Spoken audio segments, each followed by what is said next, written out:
I have often said that opinion has cannibalized fact. We have taken discourse, which is the common conversation of people in discourse, and we have made it discourse, where it is nothing but a negative conversation, where there is no hope of ever reaching, where no one ever is ready to say, I'm looking for a new idea. I'm open to hear a new truth. No, I'm here to defend mine and to destroy yours.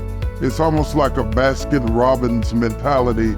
If I don't like what you're teaching over here, I'm going to move over there, and I'll get a little truth from over here and a little truth from over there, and mix it together and come up with my own attitude. Bishop Walter S. Thomas Sr. has served as the pastor of the New Psalmist Baptist Church in Baltimore, Maryland since 1975. Under his leadership, the church has developed programs of evangelism, mission, and education, growing to over 8,000 active members. Bishop Thomas is known as a pastor's pastor. He is the presiding prelate of the Kingdom Association of Covenant Pastors, a fellowship that endeavors to encourage, assist, edify, and celebrate pastors in kingdom work. Bishop Thomas is a highly regarded executive and personal coach with over 30 years of experience in working with church leaders, pastors, church staffs, and building effective ministry teams. He leads workshops and seminars across the country on preparing leaders for their next level. Bishop Thomas received his Bachelor of Science degree from the University of Maryland. He earned his Master of Divinity degree from the Howard University School of Religion in Washington, D.C., and a Doctorate of Ministry degree from St. Mary's Seminary and University in Baltimore, Maryland. Additionally, he's received honorary degrees from Virginia Seminary and Bethune-Cookman College. Jakes Divinity School is honored to welcome Bishop Walter S. Thomas Sr.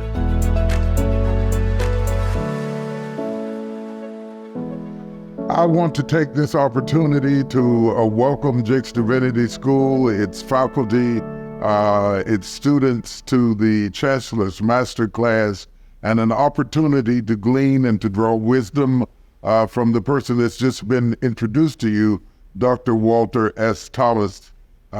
We welcome you. It's a pleasure to have you. You have so much to offer, and we're excited for you to participate today. Well, I'm always excited to be able to share with the Chancellor, who is also my friend. Yeah. You've done a lot of things, and I think this is one of the things that you've done that is going to leave a lasting mark on the landscape of the kingdom. And I'm just delighted to be able to be a part of it. You have so much to offer, almost 50 years of pastoral experience. You've seen a lot of things come. For the students, we're going to be focusing on adaptability in varied climates. You've already seen a lot of varied climates. Let's talk about some of the things that you've seen over the 49, almost 50 years that you have been the pastor of New Psalmist, and how you deal with them from a leadership perspective. Bishop, it's strange you should ask that question, because as I pack up my toys now and prepare to think about the next chapters of my life, I am very much aware that I have lived through tremendous change. When I started pastoring, we were still writing, handwriting. My sermons were written in the week on either note paper or notebook-sized paper or white paper with ink. You remember those days. Oh, yeah. I had collections of fountain pens because my comment was God wrote in fountain pen ink. So I had collections of fountain pens. That was one major thing. I was a product of a generation that took delight in seeing children progress. We were not called out of our name. We were called by our name and made to understand our name was important. All of that changed over these 50 years. I've seen that change. I've seen the change of where we fought for rights to where we now stand at a point where it looks as if those with whom we had to fight for the rights have determined we've had too many. I've seen so many changes. Some of the biggest being the technology. But the biggest change was what I would call a wake-up call for the world, and especially for America, in what we call the postmodern era, in which we grabbed hold of a philosophy born out of disillusionment and made that the prevailing thought process that would guide our living. And I think that has been one of the biggest mistakes we've made, and one of the changes that I see that I don't even know we know that's what we're up against. But that's it. It is the postmodern mindset that is born out of the disillusionment of the modern era. The modern era told us that we would solve all problems. We would find the cure for cancer. There'd be world peace. There'd be everything one would desire would happen, and none of it happened. And so at the end of, or in the late part of the last quarter of the last century, we began to start seeing a new ethos develop, a new philosophy also develop, where we no longer believe in absolute truth. We no longer believe that there is what we would call a meta story that we can all buy into, that we can say, this is the common journey we are all on. No, I got my own story. I got my own truth. You know, yours, I don't need to listen to yours. And we have taken that to the point where it is now like boxers in a match, where they stand in opposite corners. And it's almost like the WWE ring match, where you're waiting for the next truth to jump in the ring to start fighting.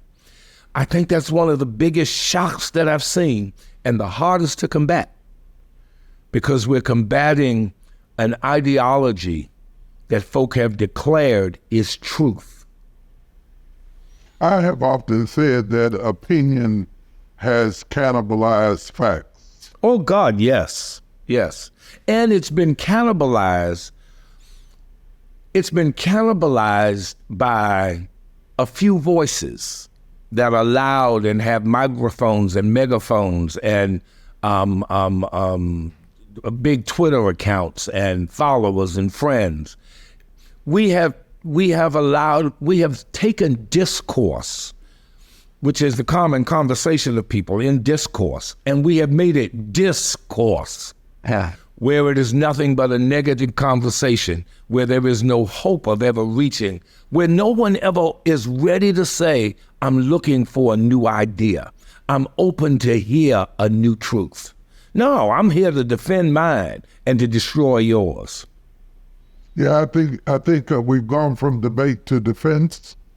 In that posture of defense, there is no absolute authority. It used to be, if you were pastoring, for example, you could teach something and people would learn it and they would embrace it. Now they heckle it, they debate it, they do blogs about it, they go in the opposite direction, or they choose the theology of their choice. It's almost like a Baskin-Robbins mentality. If I don't like what you're teaching over here, I'm going to move over there, and I'll get a little truth from over here and a little truth from over there and mix it together and come up with my own attitude. Do you think that we have lost a sense of loyalty, community, and connectivity? We have, because we have become so defensive, because we have been so delusioned, we have suffered from such great delusion that anger now rules the day.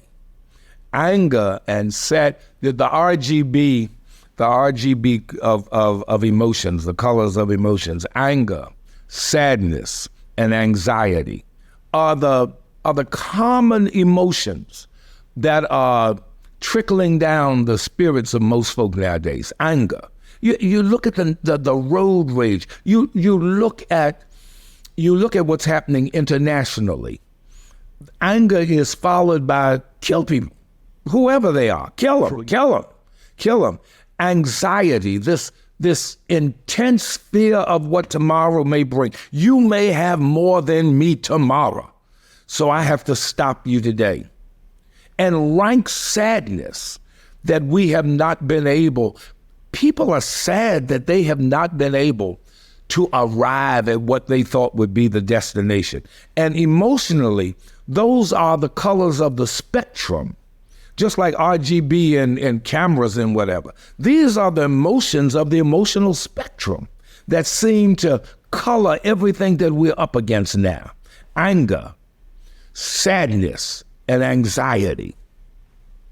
When you think about IQ, intellectual quotient, and then you think about emotional quotients or emotional intelligence, and then the third ranking one would be adaptability quotient, the ability of being intellectual and even being emotionally sound can be stronger than your ability to adapt. And adaptability quotient is critical for the survival of any species, not just humanity, whether you're talking about monkeys or whales or birds flying south for the winter. Our ability to adapt has been paramount to our ability to survive. Let's talk about that adaptability and should we, here's the dilemma, should we adapt to what we're seeing right now or should we resist it? Thomas, let me add this for us to go back to. When we talk about emotional intelligence and intellectual intelligence and adaptable intelligence, I would add one more, and this is the one that is lacking so right now. And this is why our ability to adapt is so hard. It's conversational intelligence. We don't know how to have a conversation. And adaptability grows, first of all, from a sense that something has to change. You know, I can't keep going this way. When we deal with adaptability and adaptive leadership, and, you know, the question is, do we stand pat or do we resist? Whether we stand pat or we resist, we have to adapt in the doing. You know, I've heard people say, I'm not changing. Holding on to your position will require you change. Whether it is to say, I shall not be moved, you will have to adapt to changing realities. We are throwing stability to the wind. No, you're gonna have to adapt to changing realities. The first thing we have to recognize is, what am I facing? And this, I think, is critical when we think about adaptability. What kind of problem am I dealing with? Am I dealing with a technical problem? A technical problem is one that requires a technical solution. We don't have enough baskets to lift the offering. I don't need to have 15 meetings on that. I don't need to bring around, a committee. We need to go get some baskets. These are technical problems. We're not getting any sound. I don't have to adapt. I need to fix sound. And so those are the first, and a lot of folk get bogged down because they think a technical problem is adaptive. It's an adaptive problem. It's not. It's a technical problem. This is something we can solve. We have resources to solve. An adaptive problem is one that you recognize is calling for something that immediately is not at your disposal, and you cannot mentally go into a corner of your mind and find the answer. You recognize this requires something else. So when we look at problems, and leadership is all about solving problems. So if you don't want to deal with problems, you don't want to be a leader. You don't want to be a leader. Yeah, because leadership is, the level of your leadership is commensurate with the level of your ability to handle the pressure, the pain, and the power of making decisions and solving problems. If you don't want to solve problems, you don't want to be alive. Right. Because the first leadership task you have is yourself. You're right. And you and I have seen folk who try to lead others who've never succeeded at even having the discussion about leading themselves. You're absolutely right. You're absolutely right. If you are going to survive, if you're going to have longevity, if you're going to complete your assignment, whether it's in business or whether it's in faith or whether it's in family or whether it's in one's own self, you have to adapt, whether it's from summer to winter, whether it's different ages and stages of life, whether it is different expectations. Because one of the things that I would like to hear your thoughts about is from the time you started till now, is the expectation of leadership, particularly in the church, the same for leaders as it was 40 years ago, 50 years ago? And if not, how has it changed? I think each of us entered the ministerial highway at a certain point with our own expectations and presuppositions. I came from a Presbyterian background. And I joined the Baptist church and became Baptist and entered ministry through that Baptist ramp. When I came in ministry, it was about this phenomenal thing called church that grew from an amazing power of God. I mean, we didn't have anything. You know, we were so far underprivileged that under wasn't even used with privilege. I grew up in a church that never had enough, that didn't have enough money to build on top of the basement until I went to college. We were in the basement the whole years of my development. We set up chairs for Sunday school and then took them down and put them and rearranged them for morning worship.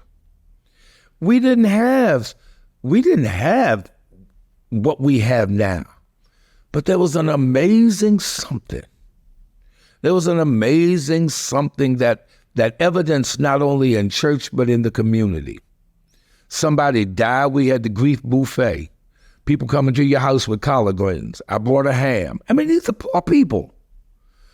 Frying up chicken and carrying it over Miss Boo's house because she just lost her husband. I saw all of that. I came onto the highway with this understanding that Jesus Christ was the answer, that he was the power behind the transformations in self and society. That's what I entered the highway on. And over the years, I have seen so much else. I have seen folk enter at higher exits and higher entrances where they think the church might be something else. It's a preaching station. It's the place to make your name. It is the place to be recognized.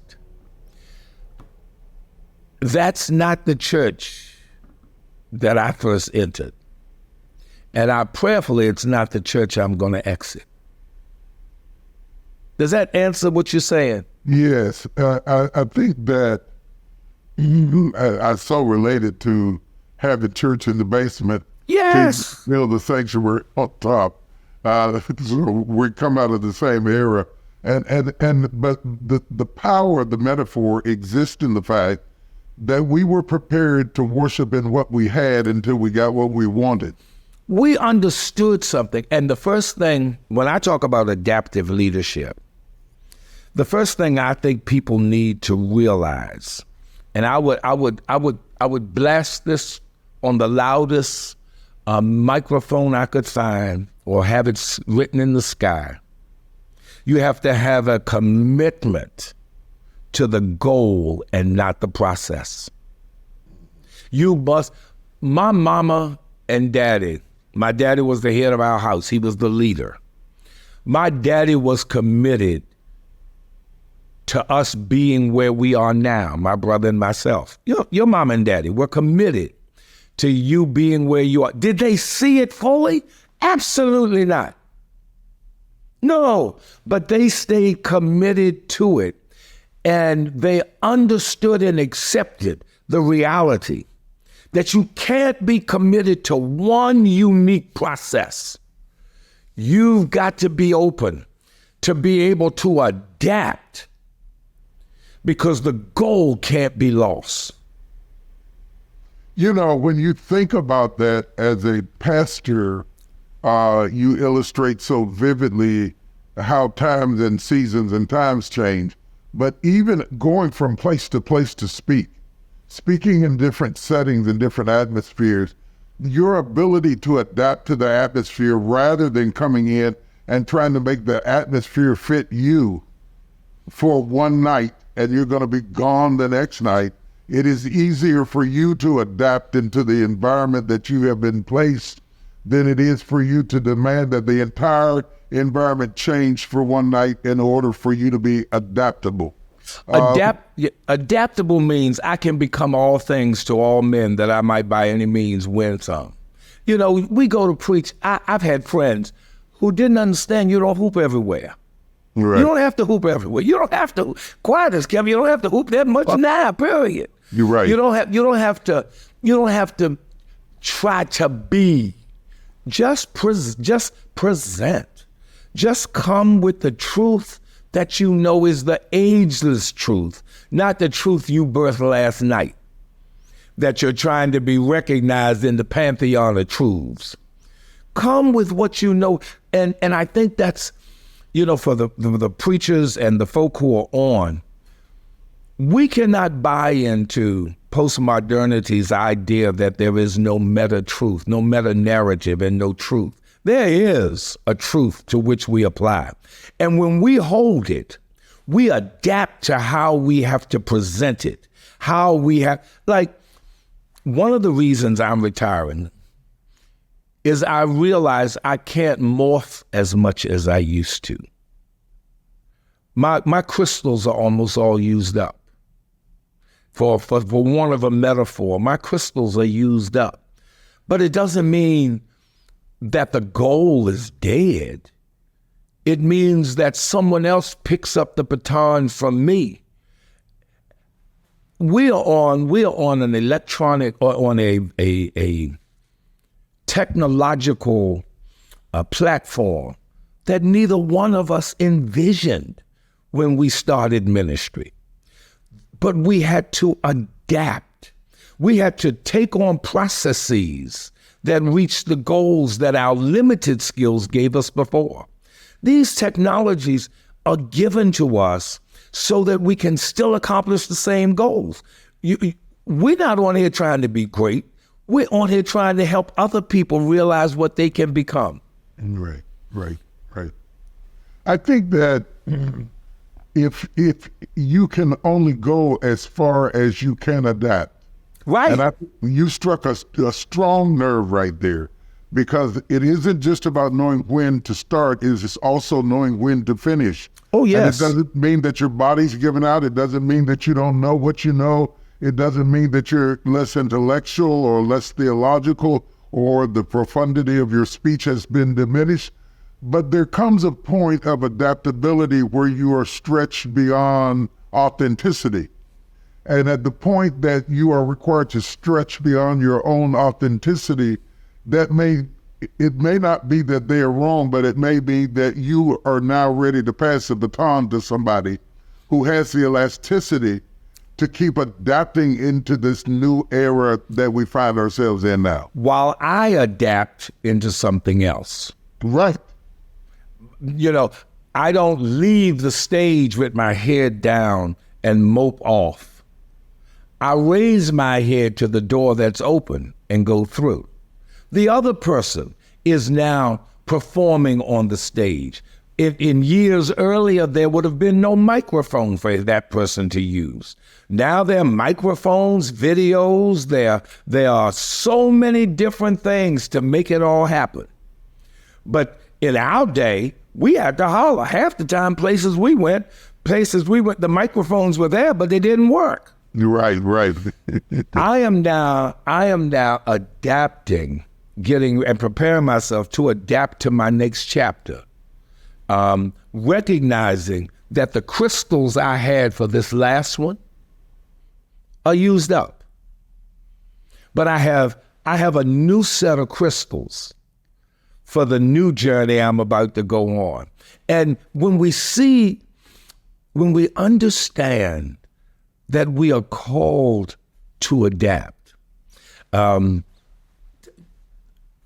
going to drop a line that I think is fundamental for us. The aging process helps us to understand life and adaptation and adaptability so different than when we were young. I look at persons who want to adapt like this. They mix up agility and adaptability. Agility is the speed with which you adapt. But they don't understand that agility is a developed skill. I am far more agile now than I was when I was young because I have more skill. But at the same time, I know I'm at the limit of being able to adapt in the area in which I serve. Like I said, I started handwriting sermons. We are now up to getting on AI and say, write me a sermon for an African-American community or a multicultural church that deals with the salvific, that deals with the teleological suspension of the ethical norm as presented by Kierkegaard in a way that I can preach it in the common church. And when I finish church, it's printing out. Right. I have too much other stuff in me to add these adaptations. Younger people don't have all of my history. They don't have networks in their brain already filled up with this stuff. They've got pages to write. I've got pages to help folk read. Wow. You made me think of a book that I read, From Strength to Strength. Yeah. And I think it is, as you adapt, if you are willing to let go of your ego in trying to prove that you are still who you were, then you are released to be who you are becoming. And you find a new strength, though it is a different strength, it is nonetheless a powerful strength because it is built on the platform of all the experiences that brought you to the change of strength. This is what led me to the end of Woman Thou Art Loose. I watched my daughter do Woman Evolve in its embryonic stages. It wasn't even any big numbers or anything like that. But the moment I saw her do it, I knew she represented the future of what was next. And at the time that I came with Woman Thou Art Loose and started talking about sexual abuse and emotional abuse and quite frankly, church abuse, there was no Me Too movement. There was no acceptance of women in the pulpit or on the stage. There was no acceptance of a whole lot of things. And so it was groundbreaking. It was earth-shattering. Now it's norm.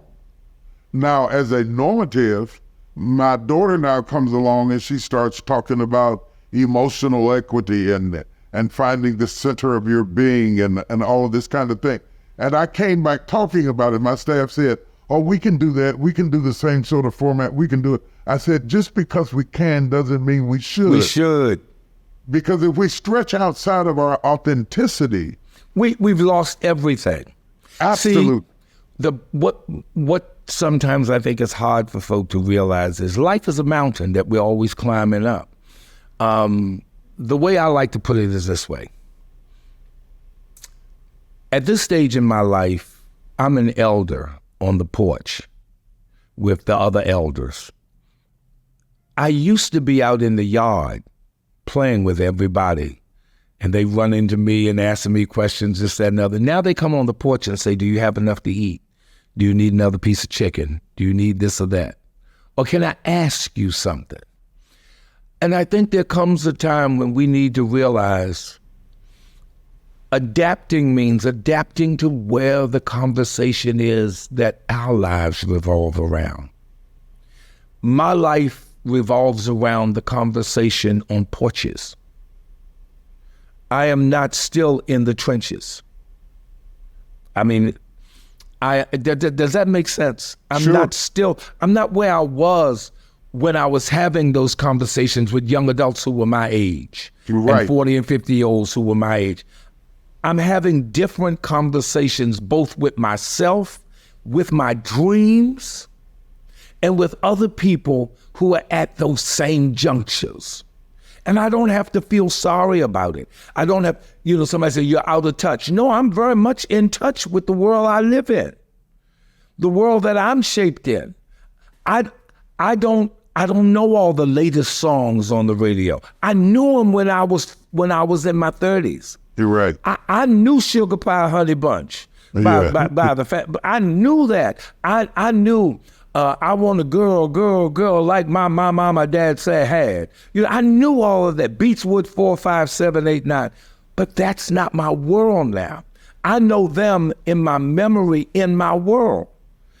I couldn't get on the stage and do what these youngsters do because I'm not, though their realities aren't mine. I had to come to the grips that I had to adapt to who I am in this stage and be authentic in it. Not try to be a 74-year-old teenager. Right. Who's got a tube of Ben Gay in his hip pocket. No, I need to be who I listen, the two of us are sitting on here looking like religious leaders that we know. You're right. And we're not ashamed of it. No. We're not ashamed of it. If we were 40, we might be looking different. Sure. But this is the sum of who we are, and we adapt in the authenticity of who we are. I'm not adapting to something I'm not and to somebody I'm not. I'm adapting to be who I can be and fulfill the goal that I have with the resources I now work with.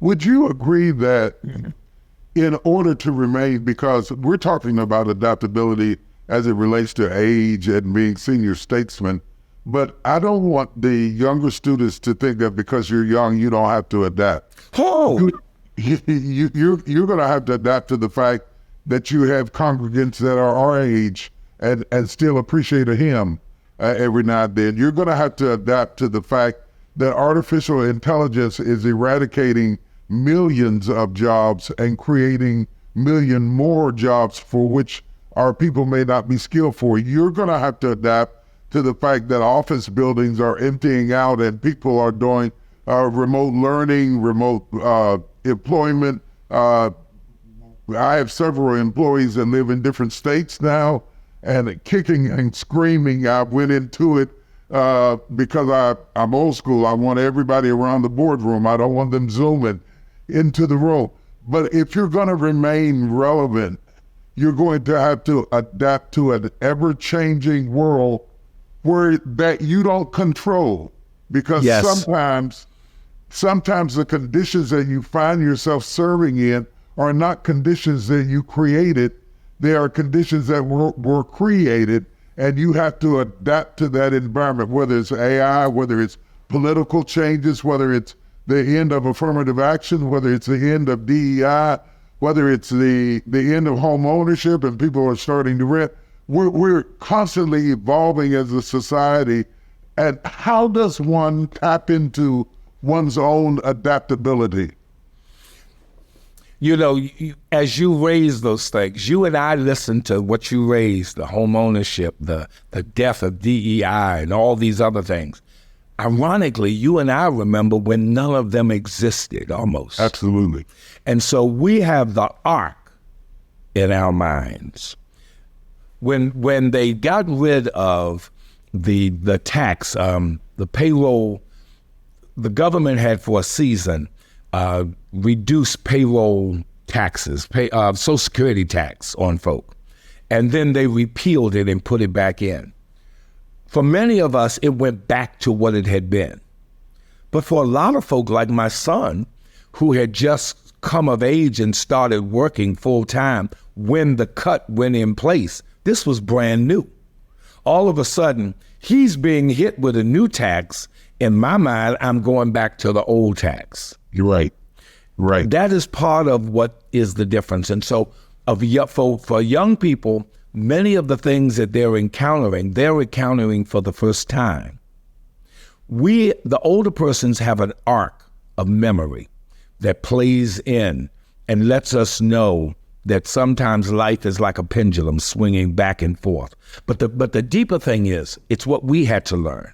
And that is, first of all, that you have to accept the fact, and I put them in these four things, and I would say this to anybody, regardless of age. You need acceptance, assessment, awareness, and announcement. What is the acceptance? You have to accept the fact that no matter what you're dealing with, your information is limited.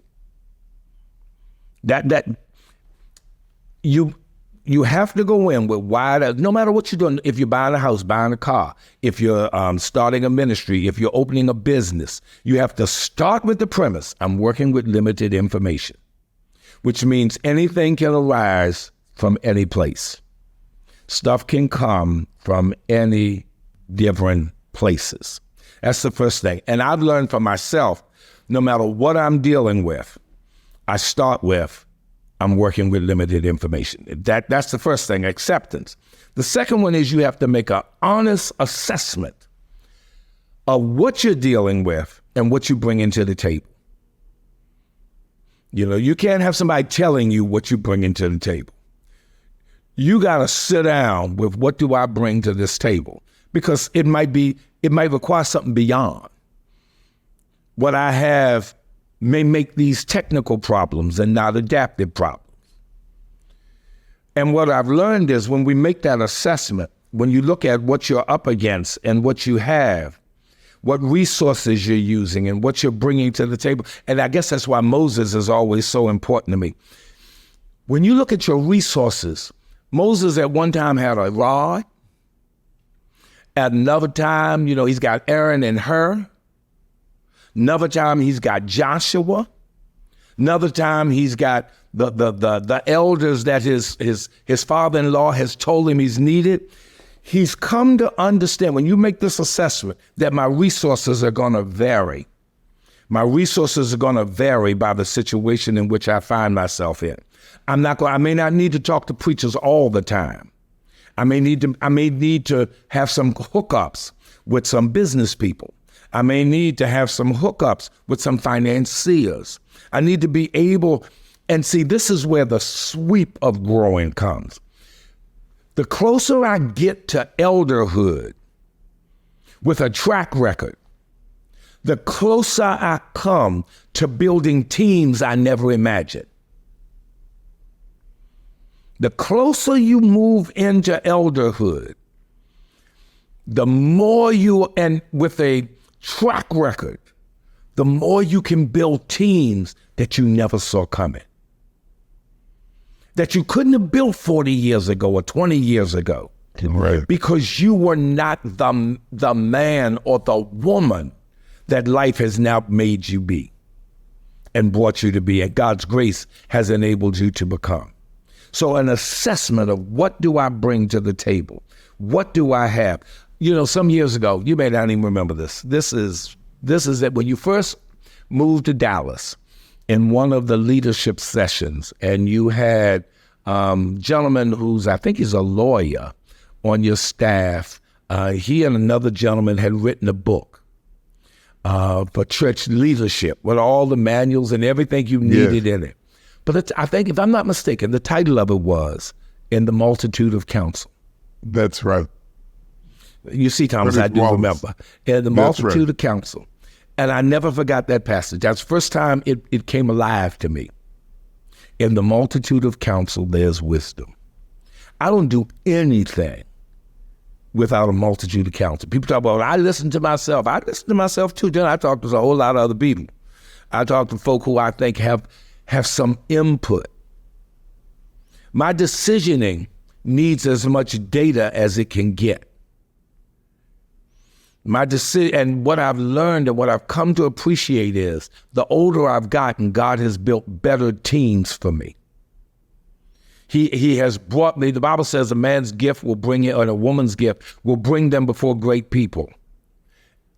And what I found is my gifts and the track record of adaptability, being what the moment needs without losing sight of the goal.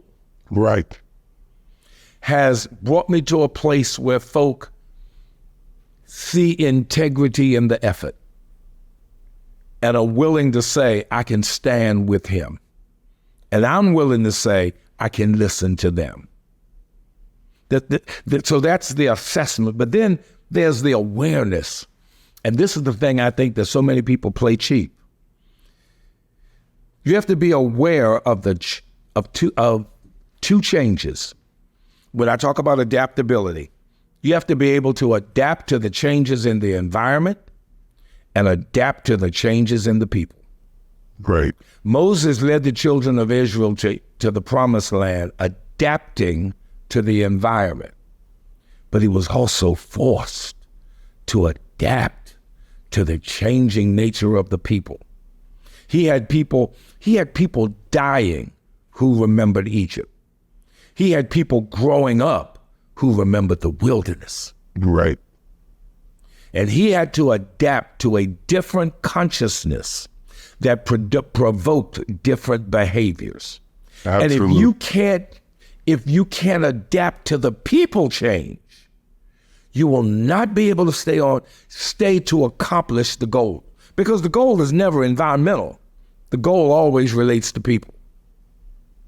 The most inflexible leaders think that the children born in the wilderness are wrong because their point of view is different from the people who started out in Egypt. And you will spend the rest of your life and breath trying to talk them into seeing it from your perspective when they didn't have your experience. And that's true whether you're dealing with parenting or whether you're dealing with staff. The more diverse of a panel that you put together around you, you irrigate your experiences with other people's experiences to make you more well-rounded and to give you a perspective that has the elasticity to say that I'm forever a student, that I'm always learning, as you talked about, that I am not coming in this room as a be-all, know-it-all, got-it-all. I am coming in this room to have my truth irrigated with your perspective so that I can remain relevant as long as possible. Do you agree with that? Oh my God! Let me run around the room and shout and fall out on the floor. That's what it's all about. And this may be the uniqueness of the age in which we were born. You know, we were taught this word that was it sometimes an albatross around our necks. Be humble. Be humble. Be humble. You know, mothers taught us if we had any glimmer of shine on our lives, right. they balanced it with stay humble. But what they were really trying to help us see is it can always be improved if you're right. open. It can always, I look at some of the ideas that I've had that I thought were great in sermons. And I preached that horse to death. And about the 12th time around the bend on that horse, I start saying, is this really true? Is this? Because it needed some irrigation. It needed something fresh to hit it. Why? Because I had moved beyond it. And it had become too elementary in my mind for me to state it as something profound. Right. And I think what's necessary is for us to recognize that we go into these moments that are given us and gifted us, and we can adapt to the moment. If our aim is that everybody leaves at a higher level than when we came in. Absolutely. My line on life is this now. I do not have a burning desire. I'll be 74 my next birthday. Things that I wanted to do in my 60s are not really on my bucket list now. Right. I don't have a desire to create anything, but I have an unwavering, burning passion to help people complete what they want to create. I want to adapt now to where I have the kind of presence where I can be on someone's mental board of directors. Well, I don't even have to be there, but they can think by knowing me, think me. You see what I'm saying? And I want to be able to be in conversations to help other people accomplish their goals. I've accomplished more goals than I ever dreamt. And that's an adaptation because I've been a creator all my life. Right. But now I'm at a stage where I'm moving into something else. And that goes all the way back to that first premise, recognizing that it's not about the process, it's about the goal. You know, when I say that we have to have an awareness that people change, environments change, we grow. But then we got to make this difficult announcement up front. And if I had known when I started what I know now, I think life would have been a little different. We got to announce to ourselves, and I say this to every student, every person, every faculty member, you are not on the yellow brick road. You are not skipping and dancing your way to see Oz, the great, infallible, almighty, all-powerful Oz, who Frank Thomas describes as the little man behind the curtain pulling buttons and pushing knobs. We're more like the Rosebud Choir climbing up the rough side of the mountain.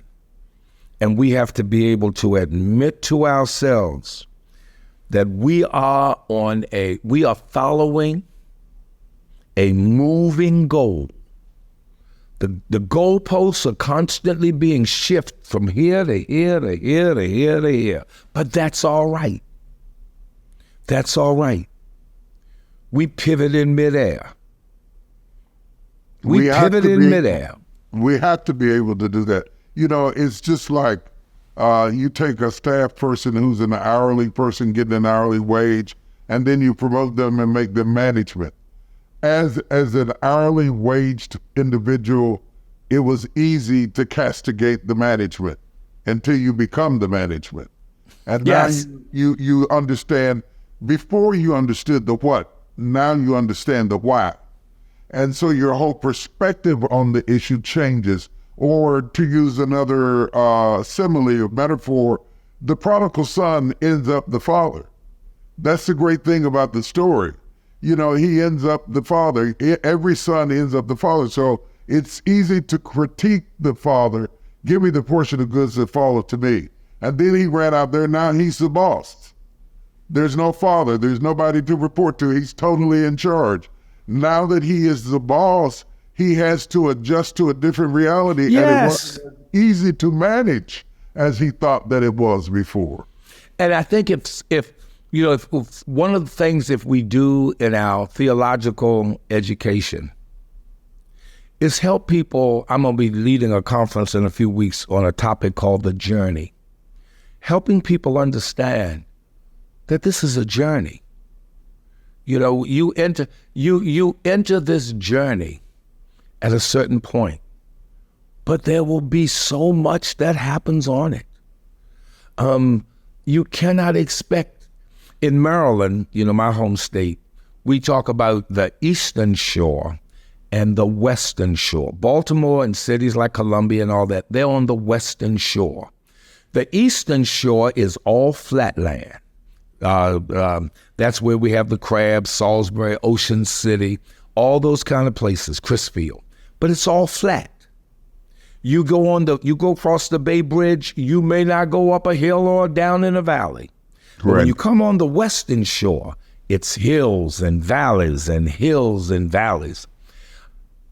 If we can help folk begin the spiritual exercises and emotional exercises, intellectual exercises and conversational exercises, so that they can develop agility, the ability to turn fast when they have to make the shift when they have to, for want of a better phrase, to bring all of themselves to the point of we're making this shift and not have different parts of their person fighting against it, to make the shift. We can teach them that and then begin to help them understand adaptability means that you come to grips with the fact that you will never lose it, that the goal takes precedent over the process. There's the Stockdale principle that says, without a shadow of a doubt, you have to maintain an unwavering faith that you can and you will prevail in the end, no matter what you face, regardless of the difficulty. But at the same time, you've got to have the discipline to confront the most brutal facts of your current reality. Yes. That's adaptability. That's so good. Say that one more time. I know we're running out of time, but I think that is so good. In his book, Good to Great, Jim Collins references what he calls the Stockdale principle. Admiral Stockdale was the highest ranking officer in the Hanoi prison during the Vietnam War. And he put forth this principle because so many optimistic people died when they didn't get out when they thought.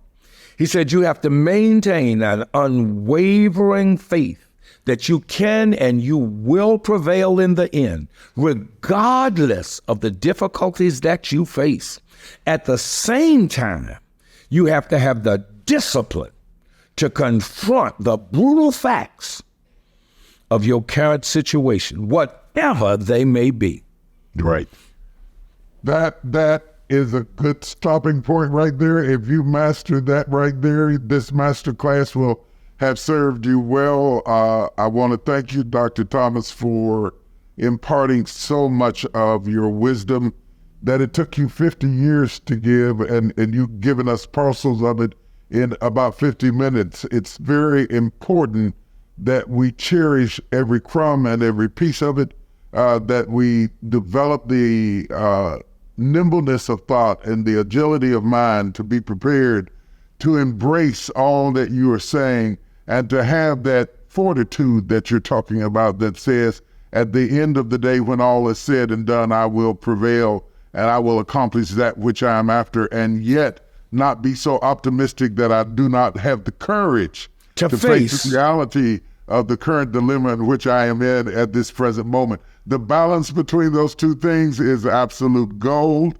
It's so relevant and it's so important. In a sentence or two, what would you want our student body to walk away from this opportunity of hearing you and having the chance to glean from your many, many experiences that will prepare our prodigal sons to become fathers, our followers to become leaders, our parishioners to become pastors, our workers to become entrepreneurs? What do they need to really have the adaptability in varied circumstances and situations? I would say this. You're in school now, you're studying, you'll learn so many names for God. All of those Old Testament names, you will know him as Elohim, El Shaddai, all of that. You'll know Jesus as the Kyrios Christos, Mashiach, Yeshua HaMashiach. You'll know all of those names. But the greatest name for God, I would want you to know as you go forward, is mystery. Yes. God is mystery. And he has called you to enter into that mystery. See everything that's happening in your life as a part of the mystery and use it to become fully, brilliantly, and completely all he wants you to be, and to do everything he lays to your heart and hand. Do not be afraid of the arrow by day. Do not be afraid of that which crawls in the dark. Know that your God is the God of mystery. He is not here to answer all your questions. He is here for you to experience him. And in doing so, become more of his son and daughter. And you will adapt. Yes. There you have it, ladies and gentlemen, the one and only Dr. Walter S. Thomas, who incidentally has the ability and the dexterity to have an earned doctorate in economics and still have a doctorate in theology and be able to toggle between that which is secular and that which is sacred with the same dexterity and fluency of speech and power and relevance that has made him the great orator, the great thinker, because you are no better orator than you are a thinker that he is today. Thank you for sharing with us and sharing with our student body. This is the Chancellor's Masterclass, and I thank you for the time that you have invested in sitting at the table and enjoying the cuisine that has caused a man to give his life in preparation that you might eat.